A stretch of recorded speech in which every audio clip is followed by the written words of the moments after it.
Welcome. It's Christ169 coming to you live, the power of the internet.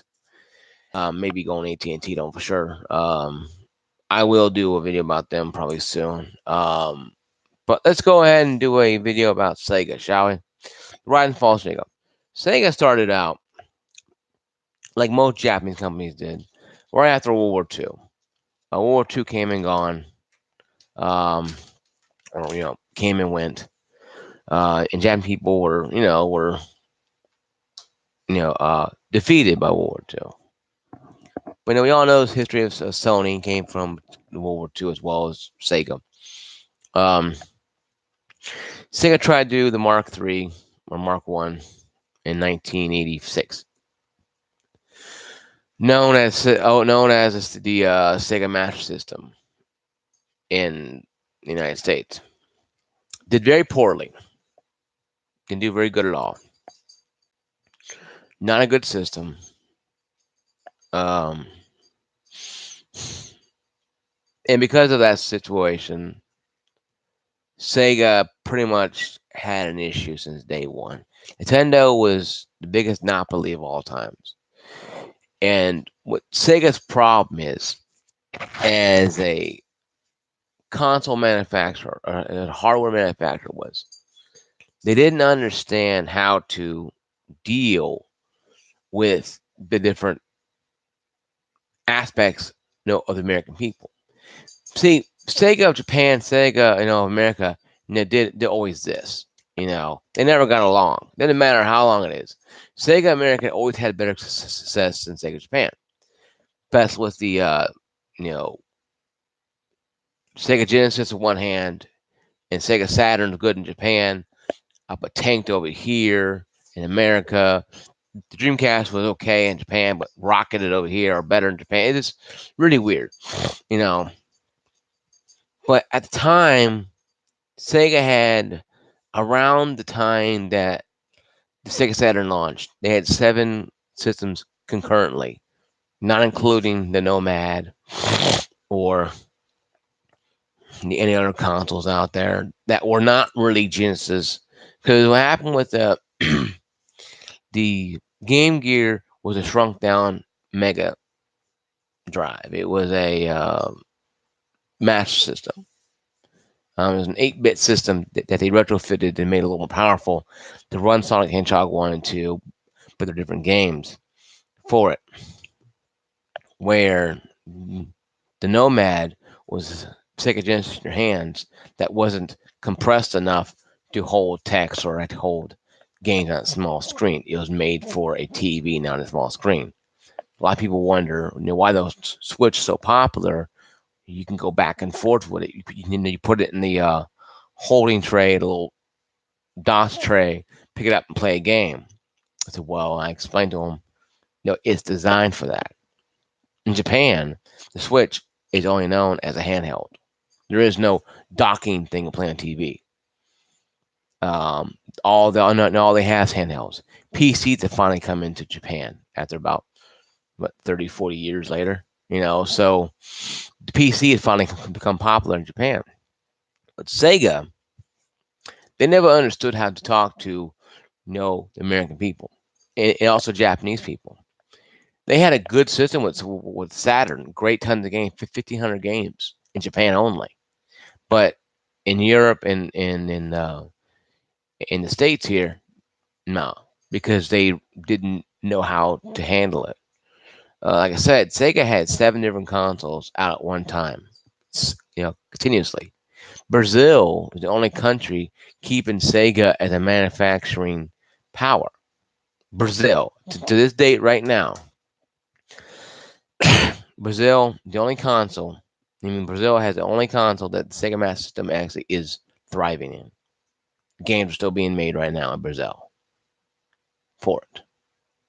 They had Sonic 1, they had Sonic 2 in Brazil, they had in European had Sonic 2 on the Master System. Moonwalker, Michael Jackson's Moonwalker. These things here were on there. And because of that, Sega had a real hard time understanding, because we all know Nintendo is a company like, okay, NES for a long time, NES, NES, NES, NES, NES, NES, constantly, games left and right, games galore, an orgy of games.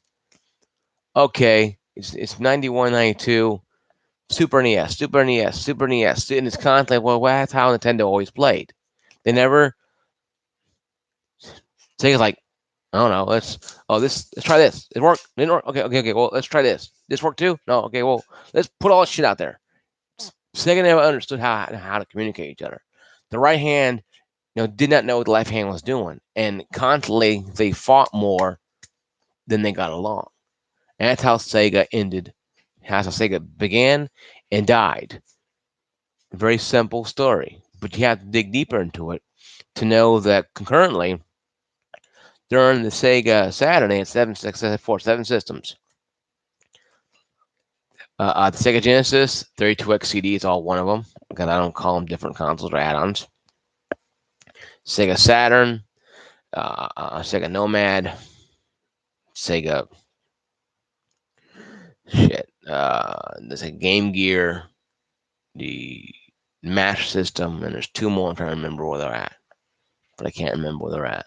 There's five right now. Hell, and then one or two of them are actually just handhelds of Sega Genesis, and they weren't really good ones because they were not, compressed down enough to run the cartridges as they know as they should be run. Because they're just, a Sega Genesis, and a handheld, the Nomad was. It was a good concept, but it didn't work too well on a lot of text viewing games. You had to read text, to get understanding of what you have to do. You can't do that on a handheld because it didn't compress it down. It was the same format as of playing on a CRTV, back in the day. And that's where I think that the Sega itself was crazy. They were the crazy uncle. You know, they were the crazy cousin to the crazy uncle, the 3DO. They were the cousin that you invited over your house on Thanksgiving and Christmas break to watch them try to, skateboard down off the roof of the house and land on a bunch of snow. And miss the wood decking, the roof railing, almost breaking his ribs by inches. Good time with him. Same guy, same person you hang out with all the time, every time when you're a young kid. We all have crazy cousins like that. I have them too myself. And and Crazy Uncle 3DO, we already discussed. The Uncle, 3DO last time. Sega is like the cool, crazy cousin that we all had, and visited every Thanksgiving and Christmas and 4th of July. We do crazy things like take like bottle rockets, put in his little helmet and shoots out, and we all thought it was cool. It was just being crazy and silly, but at the time we thought it was cool.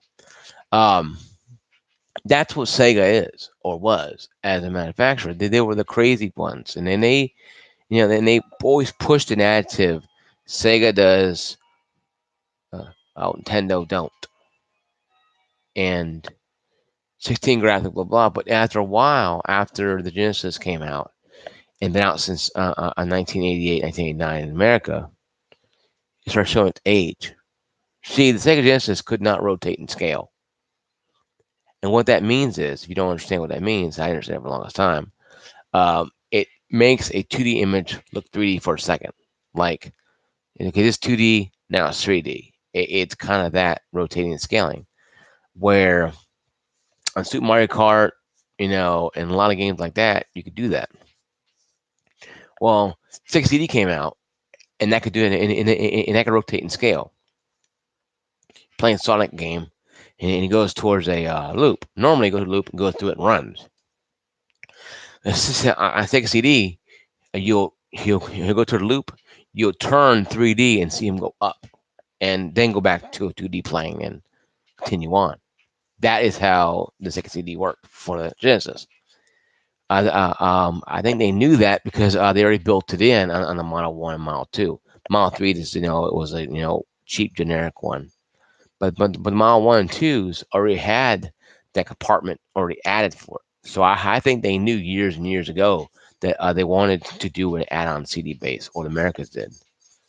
Now, I don't know if the Japanese ones had the compartments for it, but I know the American ones had.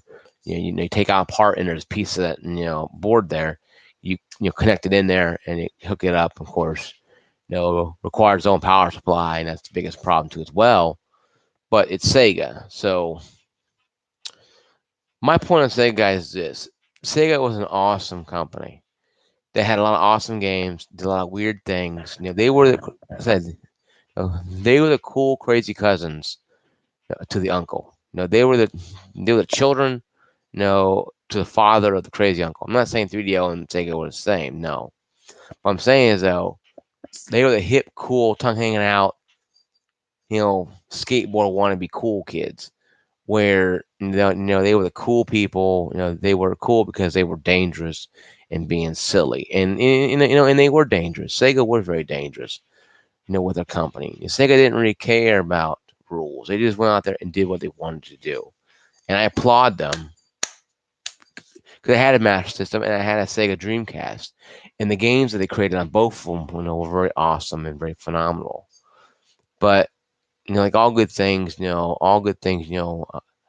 must come to an end, and that's why I think that Sega bowed out as a console manufacturer because they couldn't take it anymore. Right now, they're barely hanging on as a software manufacturer. Hate to see them die and disappear because then it'd be one of the giants. It'd be another gaming company that went out of business. You had Atari, that was a gaming company that went pretty much kaput. And you have Sega and you have Nintendo left, who are the gaming companies, and you have these foreign exchange students, Xbox and Sony coming in, and even Google coming in and making consoles and now games and stuff. And like, wow, back in the early '90s, we would look at Microsoft as being a Windows company, Sony as a Walkman company, Apple as a weird generic, what the hell they were company back then in the '90s.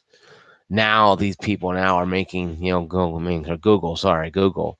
Google wasn't even around back in the '90s. So, but Apple was, and they were kind of, sputtering there for a while. But it's weird, man. You see, 30 years from, the '90s. I turned 38 yesterday, so I'm almost 40, and I seen the ramifications of what happens.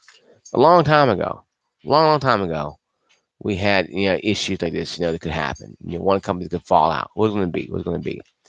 Now everybody thought Sega was going to fall out early, but I didn't think so until I found out in 2004 by they're no longer making consoles.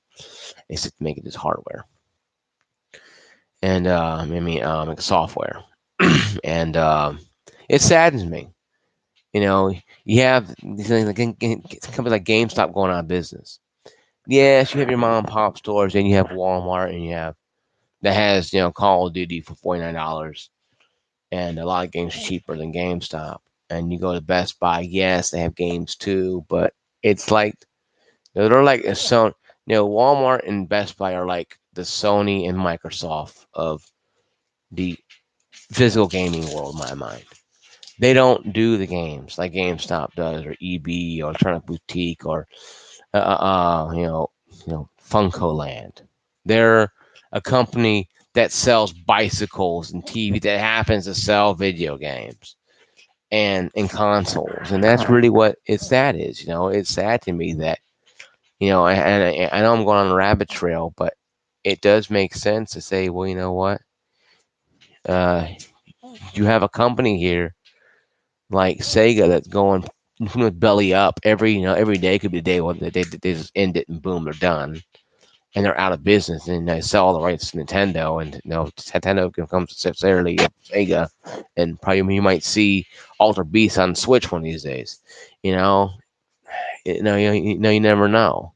Um, and or you might see Alter Beast and Sony or no, or a Microsoft brand. You never know.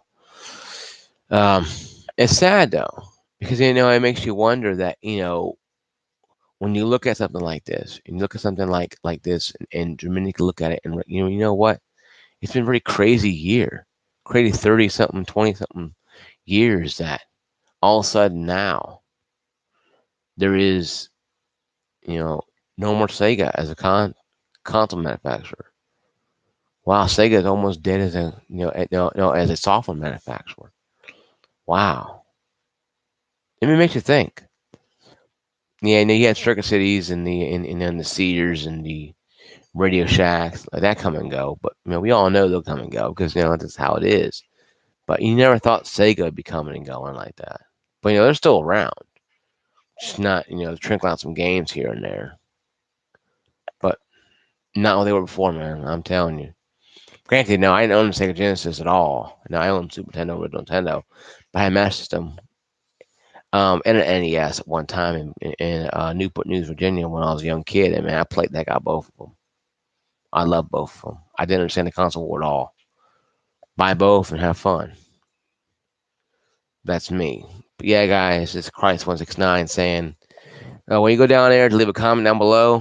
While you're down there, please turn notifications on, ring that bell, like, or just like this video.